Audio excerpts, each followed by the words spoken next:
dia, seja muito bem-vindo ao nosso programa Papo Real.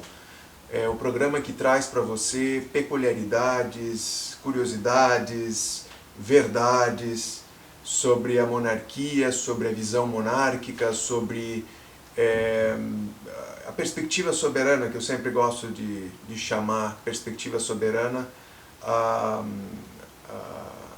aquela maneira de se ver o mundo de uma forma neutra, que sempre visa o bem comum. Não quer dizer estar em cima do muro ou, como se diz aí no Brasil hoje, ser isentão, ou seja lá como as pessoas chamem, mas pelo contrário, é você ter uma forte opinião, mas uma opinião que não é polarizada. Essa é a verdade. Sempre uma opinião, uma perspectiva que visa o bem comum. Eu gostaria de agradecer a todas as pessoas que estão fazendo do nosso programa, das nossas participações no YouTube um sucesso. Nós estamos, naturalmente, é um assunto muito específico, então não é como se nós estivéssemos falando de celebridades ou de maquiagem ou dos famosos, ou seja lá como for, que nós teríamos imediatamente milhares e milhões de views e de assinantes. Mas, para o interesse que o assunto tem, um assunto específico, nós estamos tendo uma ótima receptividade. Muito bem, hoje eu gostaria de trazer um assunto que é um assunto muito pedido, é um tema desconhecido, as pessoas não entendem muito bem como funciona a questão dos títulos de nobreza, né? Os barões, os condes, os duques. Como é que funciona essa dinâmica de se titular pessoas que venham a ter destaque na sua profissão ou na sua carreira ou em projetos humanitários, caritativos, etc. Veja bem, em primeira instância nós devemos entender quais são os critérios para que esses títulos sejam outorgados. Primeiramente, é claro, são as causas humanitárias, as causas caritativas, ou seja, se você trabalha constantemente em algum tipo de projeto humanitário, caritativo, seja através de doações, ou seja através do próprio trabalho voluntário, da militância, se a pessoa tem uma participação que é digna de ser notada, essa pessoa então mereceria essa distinção, ou um título de nobreza, um título de cavalaria, seja lá como for. Nós vamos entrar neles em alguns instantes. Então, a segunda forma pela qual as pessoas seriam reconhecidas com esses títulos seria em razão de destaques que a pessoa adquire na sua área profissional. Por exemplo, um médico premiado e renomado, um artista, um cientista, um desportista, por que não? Então, uma pessoa que atinge vários tipos de reconhecimento na sua área profissional, essa pessoa então seria digna de receber do monarca esse tipo de distinção. Uma outra forma da pessoa receber uma distinção seria por serviços prestados à coroa. Uma pessoa que tenha feito algum serviço direto, pessoal ao soberano, ou à casa real, ou à monarquia, então essa pessoa também seria digna de receber uma qualificação. E é claro, todos os serviços ao país, né, todos os serviços ao país, eles são serviços relevantes, naturalmente, né, porque parte do pressuposto que você, como um patriota, tem a obrigação de servir ao seu país, independentemente de qualquer reconhecimento ou recompensa. Mas, por exemplo, serviços relevantes, eles merecem esse tipo de distinção. A facilidade dessas distinções em relação à maneira com que as repúblicas gostam de premiar os seus campeões, vamos chamar assim, as suas pessoas dignas de recompensa, é muito mais simples e muito mais barato para o país. Porque você vai dar um título que, é claro, ele tem uma importância incrível em relação nacional e internacional, é uma distinção sem a menor sombra de dúvidas, mas ele tem um custo para o Estado, que é o custo do papel, do pergaminho, da medalha que você vai conferir, seja lá como for. Diferentemente de você querer premiar uma pessoa, dando a ela um cargo ou qualquer tipo de recompensa financeira ou facilidade financeira que a pessoa possa receber, custa muito mais ao país.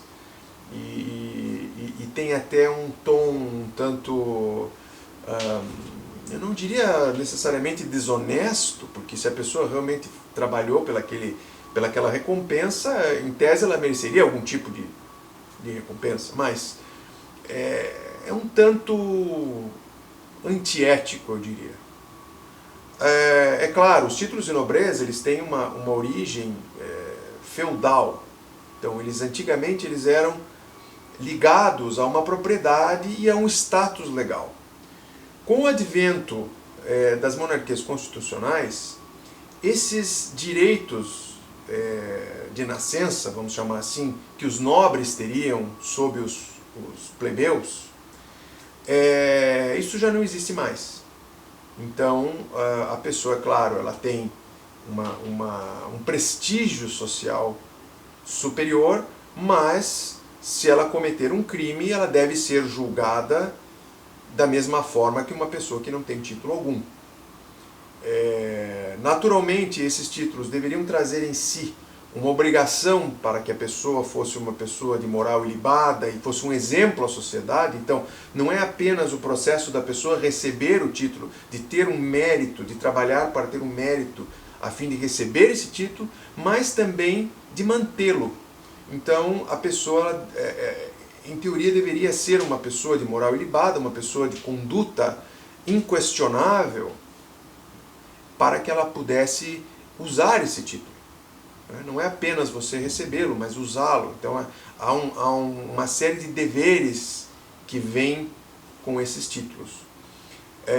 A própria palavra nobre, ela vem trazer não apenas uma herança sanguínea, mas uma atitude de coração e de alma.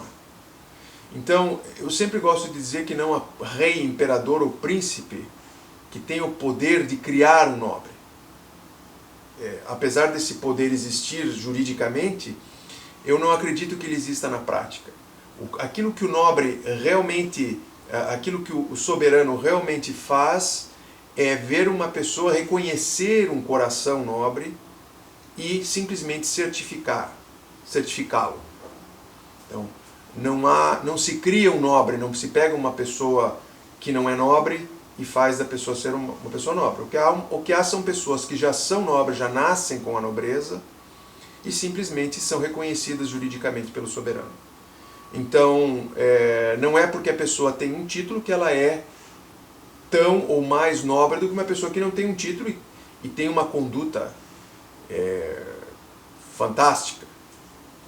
Então, esses títulos de nobreza, eles não servem, ou não deveriam servir para cultivar vaidade, para cultivar ego, para cultivar sentimentos apenas ligados ao glamour, mas para cultivar a nobreza em si. Ou seja, esses exemplos, esses valores que são tão esquecidos, né, de proteção às pessoas mais fracas, de auxílio aos pobres, desse dever que vai além do interesse pessoal. Então, isso seria a verdadeira nobreza. Bom, indo para um lado mais técnico, nós temos títulos duas categorias de títulos de nobreza. Os títulos ad personam, ou seja, são títulos que são dados àquela pessoa, e a partir do momento que aquela pessoa venha a falecer, esses títulos voltam à casa real. Importante notar, isso é um parênteses muito importante. Quando o monarca dá um título, por exemplo, Conde do Bananal, então vamos supor que o imperador brasileiro deu o título de Conde do Bananal ao seu João da Silva. Esse título, apesar do seu João da Silva poder usá-lo, né, esse título na verdade pertence à Casa Real. E a qualquer momento a Casa Real, ou Imperial, perdão, pode reavê-lo, pode sentir que o seu João da Silva não está apto a ser o Conde do Bananal. Então ele vai lá e retira esse título dessa pessoa e dá para o seu José Pereira, que o seu José Pereira é uma pessoa mais capaz ou mais responsável para ter o título de Conde do Bananal, ou seja lá que nome se vai dar a esse título. Importante, historicamente falando, importante lembrar, os títulos brasileiros, os títulos de nobreza brasileiros eram todos ad personam, como eu disse. Era se dado esse título a essa pessoa, a partir do momento em que o seu João da Silva ou o seu José Pereira venha a falecer, esse título voltaria à Casa Imperial para ser otorgado a uma outra pessoa. Caso o soberano achasse que os descendentes daquela pessoa deveriam merecer receber o título de uma forma hereditária, esse título teria que seria feita uma nova outorga, na verdade, porque se o título é ad personam, ele é daquela pessoa, a pessoa morreu, o título se extingue e volta para a Casa Imperial.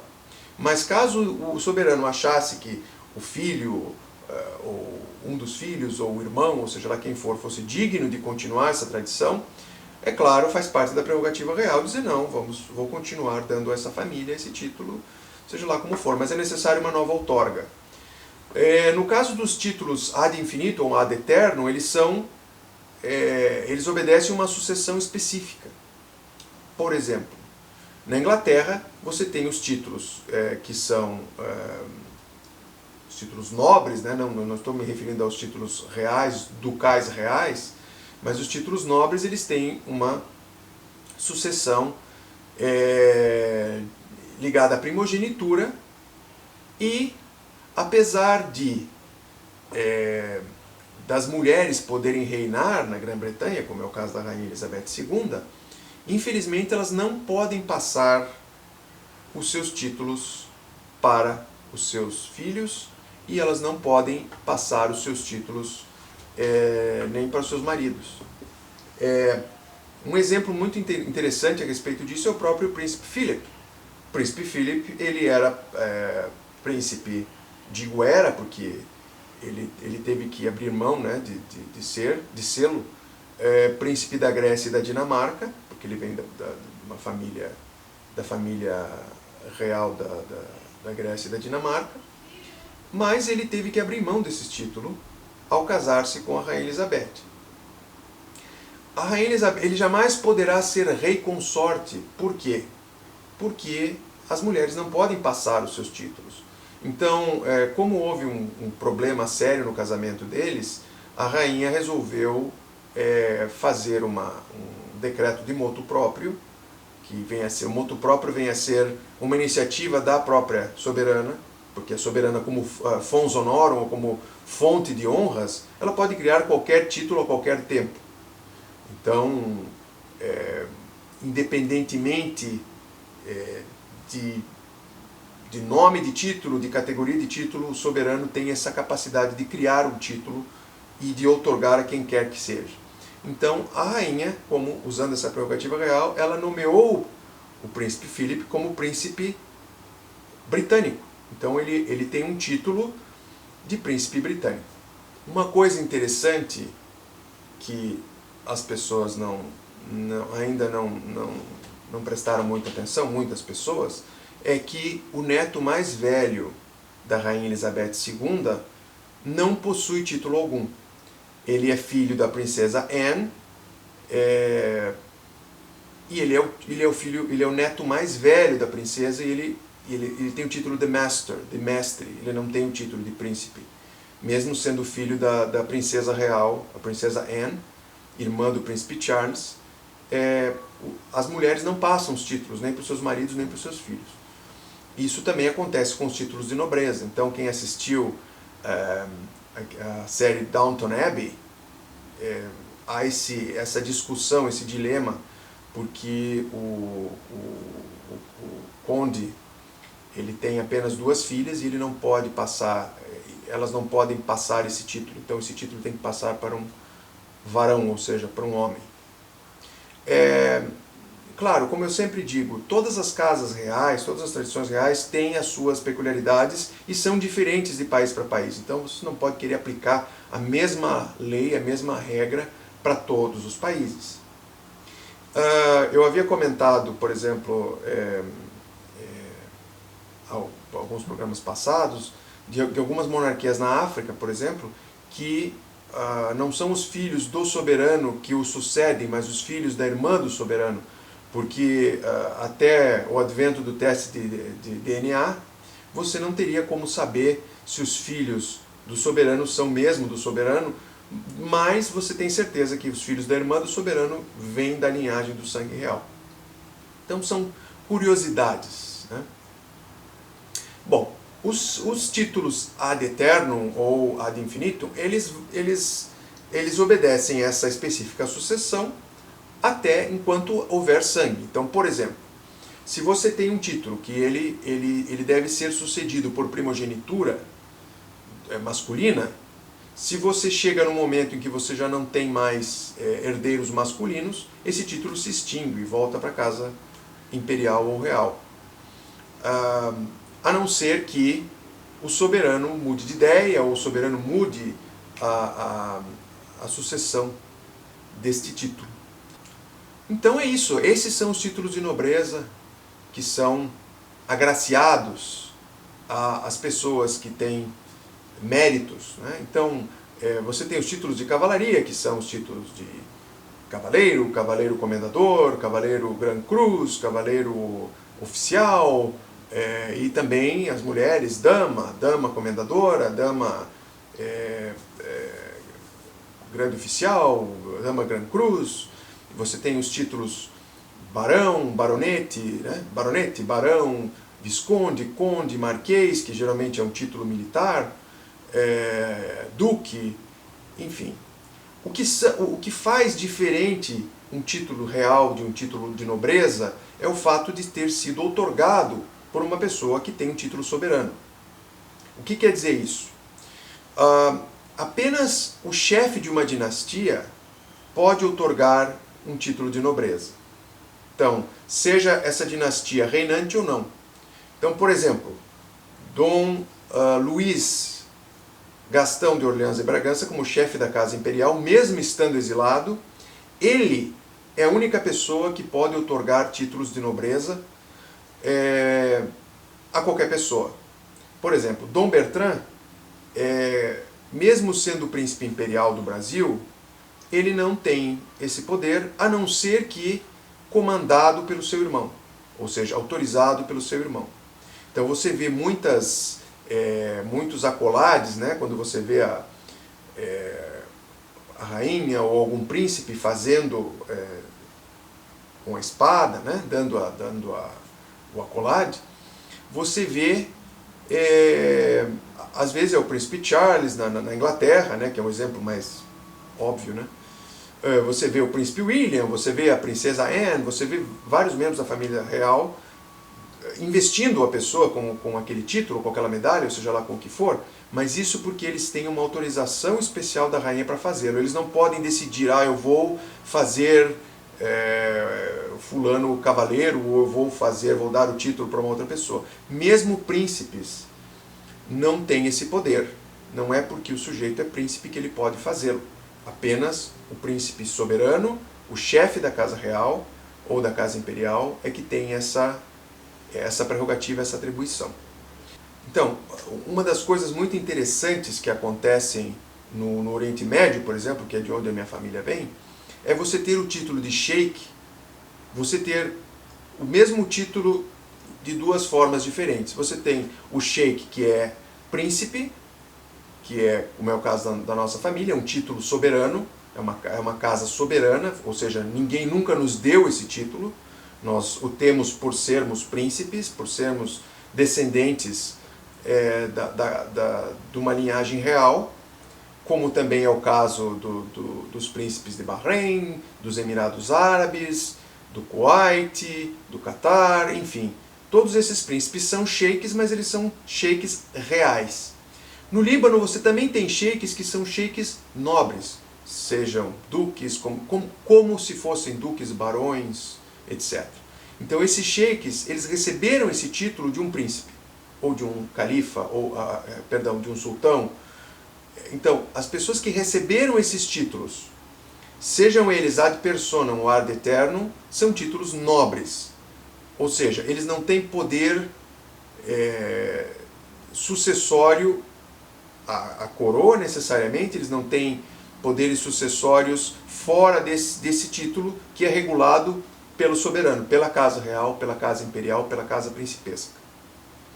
Então, espero que tenha ficado claro. Se isso não ficou claro, por favor, façam perguntas, mande as perguntas para o nosso e-mail, põe as perguntas nos comentários e eu vou fazer o possível, nós vamos fazer o possível para responder as dúvidas e as perguntas de vocês.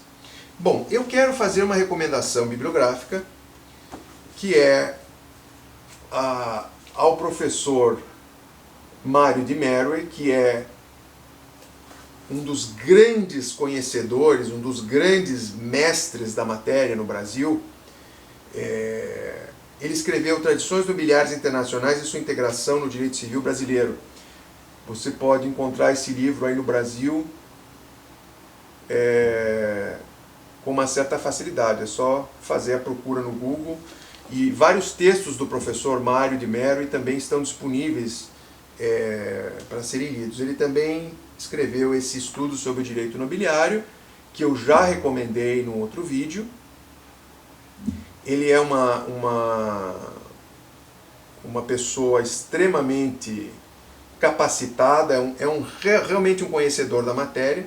E nós temos também, em 4 volumes, eu estou com 2 volumes aqui na minha mão, um livro que talvez seja um pouco mais difícil para ser achado, que é o Tratado de Heráldica e Direito Imobiliário do professor Baroni Santos, que infelizmente já nos deixou, mas também nos deixou valiosos ensinamentos baseados na jurisprudência internacional.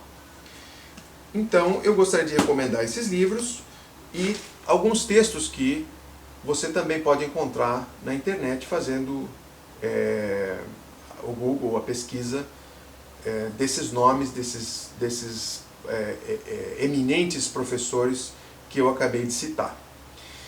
Muito bem, eu quero agradecer mais uma vez a você por nos dar o privilégio da sua audiência. Como eu sempre digo, se você gosta do programa, recomende aos amigos. Se você não gosta, recomende aos inimigos. E continue se cuidando, porque a situação, pelo menos aqui na Califórnia, aqui nos Estados Unidos, está terrível. Eu acredito que no Brasil também a situação desse vírus horrível aí está péssima. Então vamos tomar muito cuidado e rezar a Deus, se você acredita em Deus. E se você não acredita em Deus, fazer uma mentalização positiva. Um grande abraço e até o próximo Papo Real.